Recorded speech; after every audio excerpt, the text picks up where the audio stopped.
Hi hello வணக்கம் and welcome back everyone. So இன்றைக்கான topic என்னன்னு பார்த்தீங்கன்னா, ஃபஸ்ட்டு ஒரு சின்ன ஸ்டோரியோடு ஆரம்பிக்கிறேன். ஒரு மனுஷன் 40 மில்லியன் பேரை கொன்று குவிச்சிருக்காருன்னா உங்களால் நம்ப முடியுமா? அதே மனுஷனுக்கு 500 மனைவிகள் இருக்காங்கிறதையும் உங்களால் நம்ப முடியுமா? அந்த பர்சனை பற்றி தான் இன்றைக்கி பார்க்க போகிறோம். டாபிக் என்னன்னு பார்த்தீங்கன்னா, த மங்கோல் லீடர் கெங்கிஸ் கான். ஸோ எல்லாருக்கும் வணக்கம். நான் தான் உங்கள் வெங்கட்ரவீன். இதுதான் என் சேனல். நம்ம சேனலில் சப்ஸ்கிரைப் பண்ணாமல் பார்த்துட்டு இருக்கிறவங்க மறக்காமல் சப்ஸ்கிரைப் பண்ணிடுங்க. இந்த வீடியோ கடைசி வரைக்கும் பார்த்து முடிச்சுட்டு ஒரு லைக்கை போட்டு போயிருங்க. ஸோ இப்போ வாங்க வீடியோக்குள்ளே போகலாம்.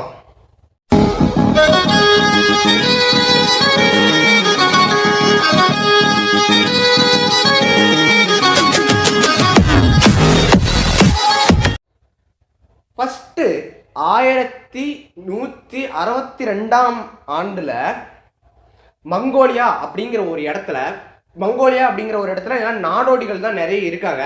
தனித்தனி குரூப்ஸாக இருக்காங்க. இந்த குரூப் ஏ, குரூப் பி அப்படிங்கிற மாதிரி நிறைய குரூப்ஸ் இருக்காங்க. மங்கோலியா நாட்டில் குரூப்ஸ் நிறைய இருக்காங்க, நாடோடிகள். அந்த மாதிரி இருக்கிற ஒரு குரூப்பில் ஒரு தாயும் தகப்பனும் இருக்கிறாங்க. அதாவது கெங்கிஸ்கானோட தாய் தகப்பன். அந்த தகப்பன், அதாவது கெங்கிஸ்கானோட அப்பாவை வந்து விஷம் வச்சு கொண்டுடுறாங்க. இப்போ வந்து இவர் பிறக்கிற சினாரியோவுக்கு வருவோம். கெங்கிஸ்கான் பிறக்கும் போது வந்து கையில் ஒரு ரத்த கட்டோட பிறக்கிறாரு. அதாவது பிளட் கிளாட் இருக்கும், பிளட் கிளாட்டோட பிறக்கிறாரு. அந்த வைத்தியம் பார்த்த பாட்டி என்ன சொல்கிறாங்கன்னு பார்த்தீங்கன்னா, இவன் வந்து இந்த உலகத்தில் ரத்தம் பார்க்காம போக மாட்டான், எத்தனை பேரோட தலையை உருட்டுறான்னு தெரியல அப்படின்னு சொல்லி சொல்கிறாங்க. அங்கே ஆரம்பித்தது நம்ம கெங்கிஸ்கானோட கதை. நம்ம கெங்கிஸ்கானோட உண்மையான பேர் என்னென்ன அப்படின்னு பார்த்தீங்கன்னா, டெமுஜின், TEMUJIN, டெமுஜின் அப்படிங்கிற ஒரு பேர் தான் உண்மையான பேர் கெங்கிஸ்கானுக்கு. கெங்கிஸ்கானுக்கு என் பேர் காரணம் கெங்கிஸ்கான் ஏன் வந்துச்சுன்னு சொல்கிறேன். ஃபஸ்ட்டு வந்து பார்த்தீங்கன்னா, இவர் வந்து என்னென்னு பார்த்தீங்கன்னா, இவங்களோட குடும்பம் ரொம்ப வறுமையான குடும்பம். சொன்னால ஏற்கனவே இவங்க வந்து நிறைய குரூப்ஸில் ஒரு குரூப்பு, இவங்க குரூப்போட ஹெட்டு வந்து இவங்க அப்பா தான். இந்த குரூப்போட ஹெட்டு அவங்க அப்பாவை கொண்டுட்டாங்க. இப்போ வந்து இருக்கிறதுலே வீக்கான குரூப்பு அப்படின்னா இவங்க குரூப் ஆயிடுச்சு. சரி, குடும்ப கஷ்டத்தை சமாளிக்கணும் அப்படின்னு சொல்லி கெங்கிஸ்கான், அதாவது டெமுஜின் தான் ஃபுட்டெல்லாம் எடுத்துகிட்டு வருவார், ஃபுட்டெல்லாம் கலெக்ட் பண்ணிட்டு வருவார். அப்படி ஒரு நாள் மீன் பிடிச்சிட்டு வீட்டுக்கு வந்து சமைச்ச வாட்டி இவங்களுக்கு எப்படியும் எத்தனை குழந்தைங்க தெரியல, இருந்தாலும் அந்த மீனெல்லாம் சமைச்சு வச்சிருக்கும் போது இவரோட ஒரு பிரதர் வந்து, அதாவது டெமுஜினோட பிரதர் வந்து ஒரு ஃபுட்டு வந்து எக்ஸ்ட்ரா எடுத்து சாப்பிட்றாரு அப்படின்னு சொல்லி அவங்க அம்மா கிட்ட போய் சொல்கிறாங்க. அவங்க அம்மாவும் சரி விடு, அவன் தான் பெரிய ஆளாச்சே, பெருசாக இருக்கான், சைஸில் பெருசாக இருக்கான், அவன் அப்படி தான் சாப்பிட்டாகணும் அப்படின்னு சொல்லி சொல்கிறாங்க. ஆனாலும் டெமுஜினால் அதை ஏற்றுக்க முடியாமல் சரியான கோபமாகி தன்னோட 9வது வயசில் முதல் கொலையை செய்கிறாரு டெமுஜின். சரி, இப்போ அடுத்து வந்தோன்னா அடுத்த ஸ்டெப் என்னன்னு பார்த்தீங்கன்னா, இவருக்கு மேரேஜ் நடக்குது. அதாவது கெங்கிஸ்கான் டெமுஜினுக்கு மேரேஜ் நடக்குது. அவங்களோட வழக்கப்படி, அதாவது அந்த மங்கோலியன் குரூப்போட வழக்கப்படி, இப்போ இந்த குரூப் டெமுஜினோட குரூப்பில் இருந்து டெமுஜின் வந்து மற்ற ஏதாவது ஒரு குரூப்பில் இருந்து பொண்ணு எடுத்துருக்காரு, அதாவது என்னன்னா கல்யாணம் பண்ணியிருக்காரு அப்படின்னா அந்த குரூப்புக்கும் இவர் தான் லீடர். புரியுதா? இந்த குரூப்பில் இருக்கிற பையன் இன்னொரு குரூப்பில் இருக்கிற பொண்ணை கல்யாணம் பண்ணால் அந்த குரூப்பில் இருக்கிறவங்க எல்லாரும் இந்த பையனை ரூலராக ஏற்றுக்குவாங்க, தன்னோட கிங்காக ஏற்றுக்குவாங்க. அது மாதிரி அந்த குரூப்புக்கு இவர் வந்து தலைவர் ஆகிறாரு.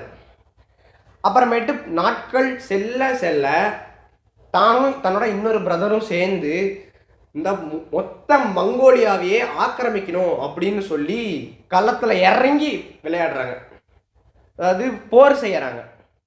அப்படி ஒரு காலகட்டத்தில் மங்கோலியாவை மொத்தமாகவே இப்போ வந்து ஒரு 2 குரூப் தான் ஆக்கிரமிச்சிருக்கு. ஒன்று வந்து டெமுஜின் கெங்கிஸ்கான் குரூப்பு, இன்னொன்று வந்து அவங்களோட அண்ணன் குரூப்பு. ஒரு நாள் இவங்க 2 பேருக்குள்ள சண்டை ஏற்படுது. டெமுஜின் ஜெயிச்சிடுறாரு. டெமுஜின் வந்து அவரோட அண்ணனை ஜெயிச்சிடுறாரு. இப்போ வந்து மொத்த மங்கோலியாவையும் கெங்கிஸ்கான் தான் ஆட்சி புரிகிறாரு. இந்த கெங்கிஸ்கான் அப்படின்னா என்ன அர்த்தம் அப்படின்னு பார்த்தீங்கன்னா, அல்டிமேட் ரூலர். மொத்த மங்கோலியாவும் பிடிச்ச வாட்டி அல்டிமேட் ரூலர் அப்படிங்கிற பேர் இவருக்கு கொடுக்கப்படுது. அப்புறமேட்டு வந்து நம்ம கெங்கிஸ்கான் வந்து ஏன் நாம் நமக்குள்ளேயே சண்டை போட்டுட்டு இருக்கோம் அப்படின்னு சொல்லி கெங்கிஸ்கானும் தன்னோட மக்களும் மற்ற நாடு எல்லாத்தையும் பிடிக்கணும் அப்படின்னு சொல்லி சைனாவாக இருக்கட்டும், ஆப்கானிஸ்தானாக இருக்கட்டும், எல்லாத்தையும் மொத்த யூரோப்பியன் கண்ட்ரிஸ் மொத்தமாக பிடிச்சிடுறாரு கெங்கிஸ்கான்.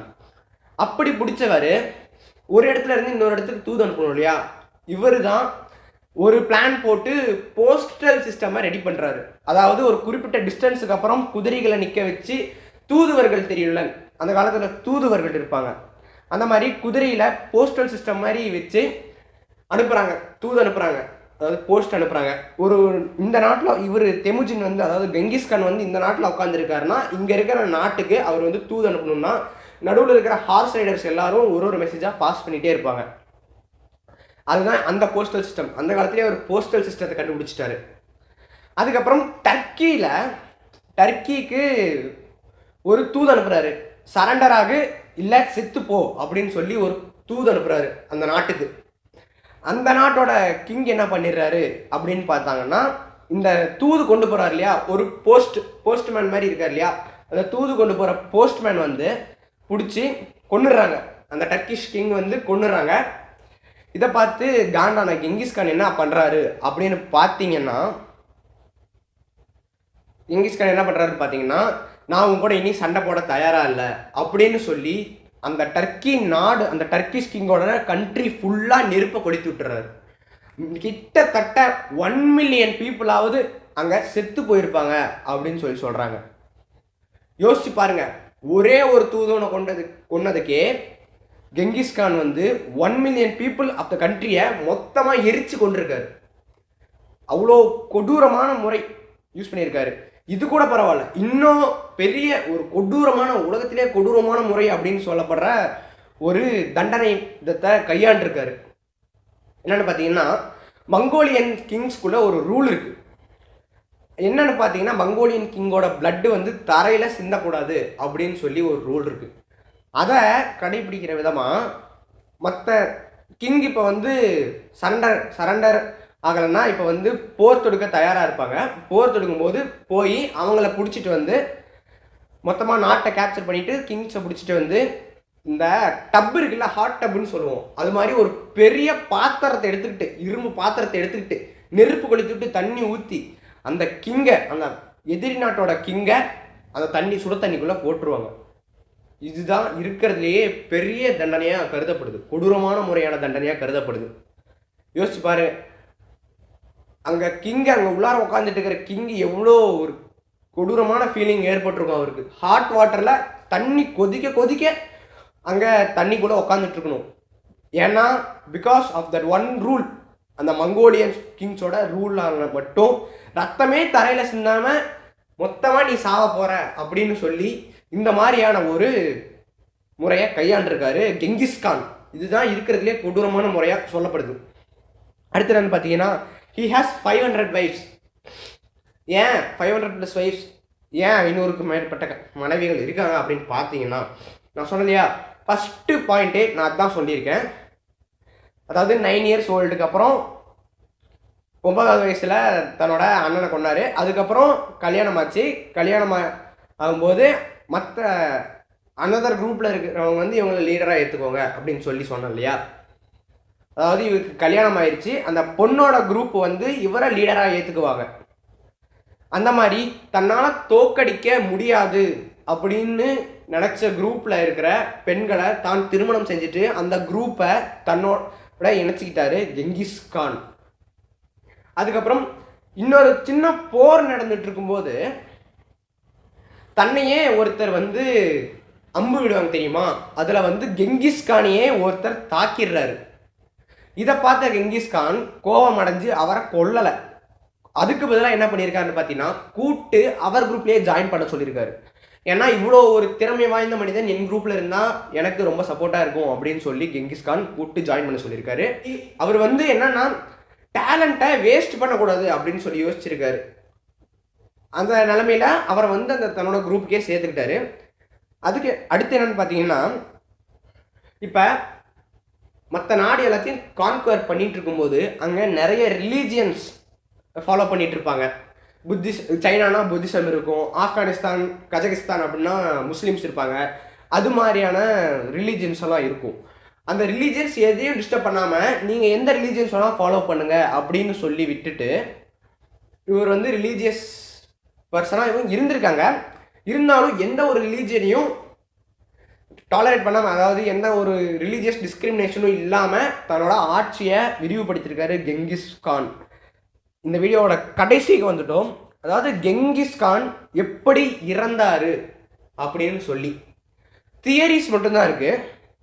ஃபர்ஸ்ட் தியரி வந்து என்னன்னு பார்த்தீங்கன்னா, குதிரையில் போயிட்டு இருக்கும்போது கீழே விழுந்து செத்துட்டாரு அப்படின்னு சொல்லுவாங்க. ஆனால் அந்த தியரி எந்த அளவுக்கு உண்மை யாருக்குமே தெரியாது. கெங்கிஸ் கான் எப்படி இறந்தாரு அப்படின்னு சொல்லி தெரியாது.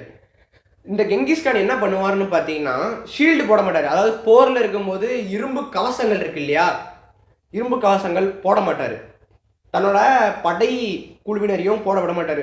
படையில் இருக்கிற யாருமே இரும்பு கவசமும் யூஸ் பண்ண மாட்டாங்க. ஏன்னா இரும்பு கவசம் போட்டால் வெயிட்டாக இருக்கும், அது வந்து எல்லாரோட ஸ்பீடையும் ரெடியூஸ் பண்ணும் அப்படின்னு சொல்லி, போகிற நேரத்தில் ஸ்பீடை ரெடியூஸ் பண்ணும் அப்படின்னு சொல்லி அந்த இரும்பு கவசத்தை யூஸ் பண்ண மாட்டாங்க.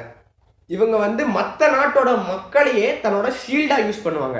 அதாவது இப்போ எதிரி நாட்டோட மக்களையே சரி பிடிச்சி அவங்களையே ஷீல்டாக யூஸ் பண்ணுவாங்க. இப்போ அங்கேருந்து ஒரு அம்பு வருதுன்னா அந்த நாட்டோட மக்களையே பிடிச்சி தன்னோட ஷீல்டாக யூஸ் பண்ணிக்குவாங்க. அப்படி பார்த்தாலும் அந்த நாட்டு மக்களை தான் தாக்கி இறந்துடுறாங்க. இப்படிப்பட்ட ஒரு கொடூரமான முறையை கையாண்டிருக்காரு கெங்கிஸ் கான்.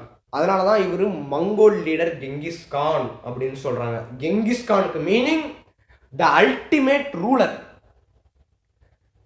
இதில் கொடூரமான முறை என்னன்னு பார்த்தீங்கன்னா, எனக்கு ஒன்றுமே புரியலை. ரத்தம் சிந்தி போரிடக்கூடாது, நம்ம ரத்தம் மெயினாக கீழே சிந்திடக்கூடாது, நம்மளோட எதிரி நாடாக இருந்தாலும் அவரோட ரத்தமும் கீழே சிந்திடக்கூடாது அப்படின்னு சொல்லி அந்த ஹாட் வாட்டர் மெத்தட் யூஸ் பண்ணது தான் கொடூரம் அப்படின்னு சொல்கிறாங்க. ஆனால் that gives much and much pain. கத்தி எடுத்து கடுத்தறுத்தா வழியே தெரியாமல் உடனே செத்துருவோம் அந்த நாட்டு ராஜா. அதை விட்டுட்டு உயிரோட வச்சு சுடு தண்ணியில் போட்டு கொதிக்க கொண்டிருக்காங்க. இதுதான் அவரோட மெயினான கையாண்ட ஒரு சாவடிக்கும் முறை. இது வந்து அந்த கிங்ஸுக்கு மட்டும்தான் இவர் கையாண்டிருக்காரு. நாட்டு மக்கள் மற்ற மக்கள் எல்லாம் பாரபட்சமே இல்லாமல் போட்டு தள்ளியிருக்காரு. அவ்வளோதான் இந்த வீடியோ. இந்த வீடியோவில் நீங்கள் கெங்கிஸ் கானை பற்றி தெரிஞ்சிருப்பீங்க. உங்களுக்கு ஏதாவது எக்ஸ்ட்ரா இன்ஃபர்மேஷன் தெரிஞ்சால் மறக்காமல் கமெண்ட் பண்ணிடுங்க. நம்ம வீடியோ பிடிச்சிருந்தா லைக் போட்டுருங்க. இதுக்கு முன்னாடி யாரும் சப்ஸ்கிரைப் பண்ணாமல் பார்த்துருந்தீங்கன்னா மறக்காமல் சப்ஸ்கிரைப் பண்ணிவிட்டு அந்த பெல் ஐக்கானையும் ப்ரெஸ் பண்ணிடுங்க. பெல் ஐக்கான் ப்ரெஸ் பண்ணி ஆல் கொடுத்துருங்க. அப்போ தான் நான் வாரம் போடுற வீடியோ உங்களுக்கு உடனுக்குடன் நோட்டிஃபிகேஷனாக வந்துடும். ஸோ உங்களிடம் இருந்து விடைபெறுவது உங்கள் வெங்கட் பிரவீன். நன்றி, வணக்கம்.